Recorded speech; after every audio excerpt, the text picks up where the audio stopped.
little problem, sir. He said, what is the problem? The problem is that the only person in the universe, and that's including the Virgin Mary, could tell me to do something and I will do it. It's not the Virgin Mary nor you. It happens to be my mama. See, when my mama tells me to do something, I'm not going to question her. But if the Virgin Mary or you tell me to do something, I'm going to ask you why. Why do I have to remove the ad? He said, because I said so. I said, well, the ad stays in the paper. I went to my office. February 9th is a Monday night. I got a call on 8 o'clock, right around this time. I see you haven't removed the ad. I say, I have a sneaky feeling that you're going to tell me where I should remove it. He said, I'll see you in hell. The next day, I was arrested. Practicing medicine without a license. Selling products not approved by the FDA. And claiming to cure AIDS and other diseases, which is a fraudulent claim. But let me tell you something. The white man won. Why he won? I won the case. I proved that I cure AIDS. But he won because he knows that you would never believe it. That is where the white man won. And to substantiate my claim, when I won the case, the night that I went to get the verdict, there was no black people there. There was a bunch of white people there. The Park Slope paper came to me. The white man sent that to me. Dr. Sebi, you mind if I ask a question? I said, no. Where are the black newspapers? Tonight you have set a precedent. This is the first time in the United States government or the country in which someone stood up against the American Medical Association and went. Where are the black newspapers? I said, I don't know. Where are the black leaders? I don't know. I don't even care. I did it for me, not for the public. I want to show the world what a black man could do. The white man said, well, I'm going to write about it. And he put it in the Park Slope paper. Herbalists cure AIDS. Dr. Sebi natural cure for AIDS and more use food, not drugs. A white man did that. I went to Saigon. I went to Jesse Jackson. I went to Sharpton. I went to Maddox. I went to Mason. I went to Ben Jokanen. None of them helped. They prefer to see you dead.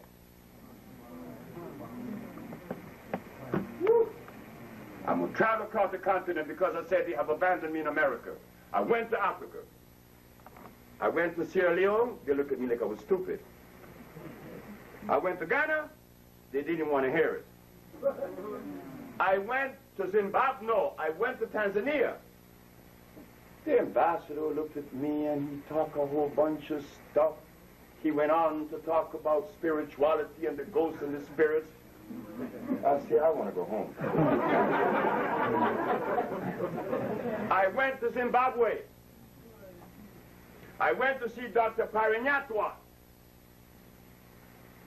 I said, Dr. Parinyatwa, I don't want to be disappointed, but if I am disappointed, I would understand. He said, what do you have for Zimbabwe? I said, I cure AIDS. I cure diabetes. I cure sickle cell. I cure blindness. Here is the proof. He said, I think about it. I said, fine. I came back to America, never to look back at Africa. This may sound bad to you. Oh, yes, it does sound bad, isn't it? That I'm an African by heritage. And that the one place that I should rescue from the grasp of disease should be Africa. Am I right? Right. That is our mother. But when you go to Africa and you talk to an African leader, he look at you like you're stupid. How do you think I feel? I went to South Africa to see Mr. Mandela and the rest of them. The other day when I saw Mandela sitting there in his big chair, I thought I saw the biggest fool in the world. Why? Because he's lying. He's straight out lying. Why do I make such a blatant statement? Because I know I'm telling the truth. He's lying. Because I went to South Africa. I went to his ministry. And he too rejected. I went to Oprah Winfrey. She rejected. WRL, they said, don't interview this man. WNIB, they called him and said, don't you interview this man. So who do I turn to? My mother told me, because my mother's still alive. She's 90, I'm 70. She's 20 years older than me. She had me when she was 20. She said, son, look, let me tell you something. Shut up.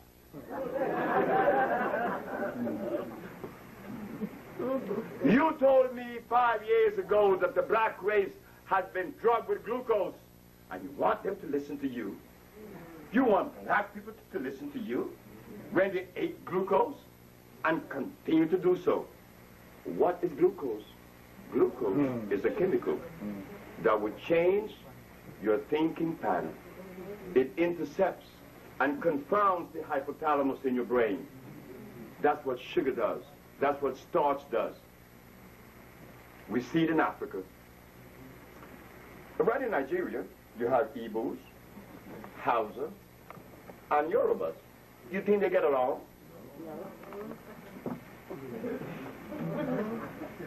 That's just in one country, right? We're not going to talk about Susu and Fulani. They like to take each other's throat. Why is that? When we're brothers and sisters, something must have gone wrong, isn't it?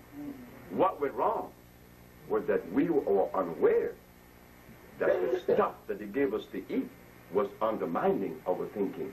We are beautiful people. We are loving people. Sure we are, all of us are, and we're smart. I'm not smarter than you. How could I be smarter than you when I carry the same amount of gene cells in my brain as you carry? I'm not smarter than you. I just have a message because some of you have a message that I don't have. I don't have the message for everything, is it? Do I know everything?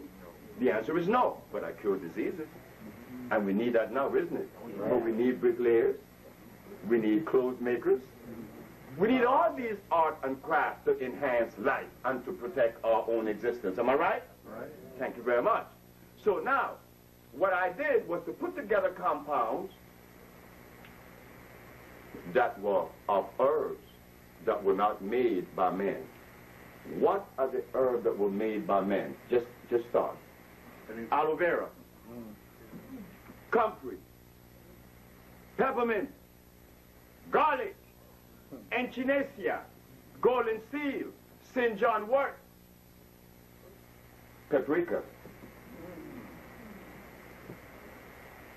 nutmeg. That's deadly. What? If you think that nutmeg isn't deadly, you go home and boil 2 of them and drink the water, and you're dead in 2 minutes. Nutmeg has arsenic. Nutmeg was made. Nutmeg is unnatural. God did not make nutmeg. Yet I used to love my eggnog with nutmeg in it. But all of us, you think I don't know what you eat? I know what you eat, because I ate it too. Your boy, what is his name? Mr. Bill Cosby was on last night with Larry King. You know why he's talking the way he's talking? Because there's a young man who Bill Cosby grew up with. His name is Lee Weaver, who is also an actor in Hollywood. Lee hated me. Lee hated me. He hated me with a passion because his wife, that you may have seen on Room 222, she is the manager of my office in L.A., Tatanisha. Tatanisha came to me because she was a little overweight and she was feeling bad, wearing glasses, you know, and her, you know, instability with her menses, you know all that, right? Premenstrual syndrome and all that. She said, could I work part-time? I said, sure. But after she worked part-time, she liked it. She said, you know, the job I had, I was running out, and I would like to work for you, Dr. Sebi. I said, well, that's fine. You got the job, because she's good. Her husband said, you're stupid. You're working for that black man? He's not going to pay you. That nigga can pay you. You know how niggas are. He's not going to pay you. I said, Tata, how much would you like for me to pay you a month? She said, so much. I said, you got it. He still disbelieved his wife. He hated her because she's no longer a movie star. So, about 3 months ago, maybe 4 months ago, Lee is going to make a movie in Detroit.